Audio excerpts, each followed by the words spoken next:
Time flies when you're having fun. Are we having fun yet? According to Yeah. All right. According to my watch, we're getting awfully close to the end. And what I would like to do then is offer you, and this time with a rough timing because of television and such, for closing statements, about 3 minutes apiece. And as we said earlier, Mr. Peard, you would go first. Thank you, Professor Goldford, and the Dallas County News, and our audience. I've taught tonight about results and vision. The results of my leadership can be seen across Waukee. They say people vote with their feet. On my watch, Waukee has become one of the most dynamic communities in the Midwest. People aren't moving away, they're moving here because they know we have a great quality of life. Waukee's an outstanding community because of the work we've done together over the past 12 years. We've developed a quality infrastructure that has kept pace with our growth. We've expanded police, fire, and EMS services. We've improved our recreational facilities, increased the professionalism of our city staff, and started the Alice's Road corridor to create access that companies want and need to locate here. We've encouraged citizen input, and we've done that all after a decade of property tax without property tax increase. Those are results. You can see them all around you. As for vision, we'll continue to move forward with the Alice's Road project to help existing businesses and bring new ones to town. We'll keep our downtown master plan moving in the right direction. We'll build on the early successes of the Waukee Leadership Institute. We'll continue to make city services more efficient and responsive to the public needs. We'll create citizen and business satisfaction surveys so we can get even more public input. We'll anticipate and fulfill any public safety need. We'll anticipate and fulfill we'll expand our recreational opportunities. And we'll keep a great thing going by building on 10 consecutive years without a single property tax rate increase. And I'll always respond to the people of our community. As I said 2 years ago, I won't rest on our success, but I will build upon our momentum. That's why I'm running again to be your mayor. I ask for your vote on November 3rd so I can continue to serve you, the citizens of Waukee.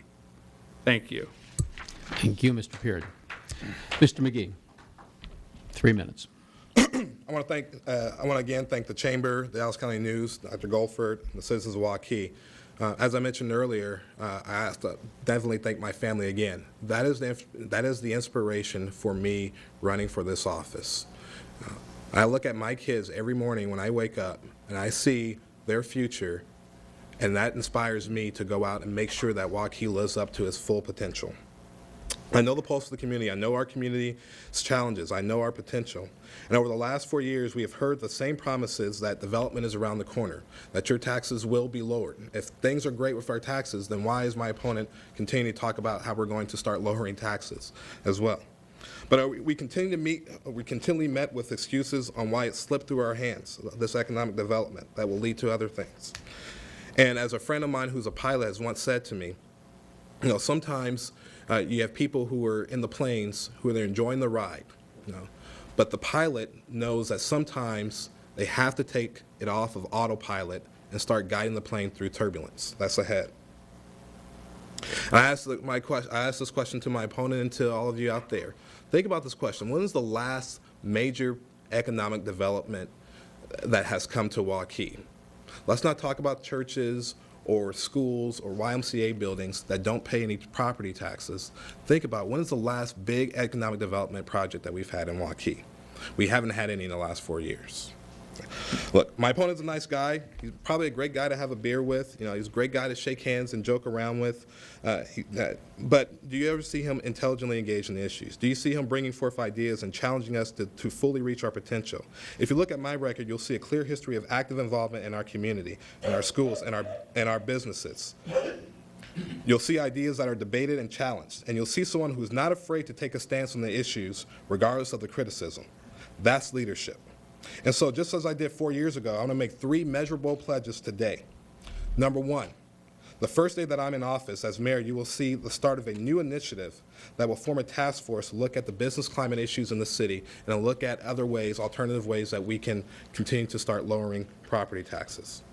Number 2, 100 days after I'm elected into office, Waukee will have its first Status of the City report that will bring City Hall into your neighborhood to make sure that you're aware of what's going on in the community.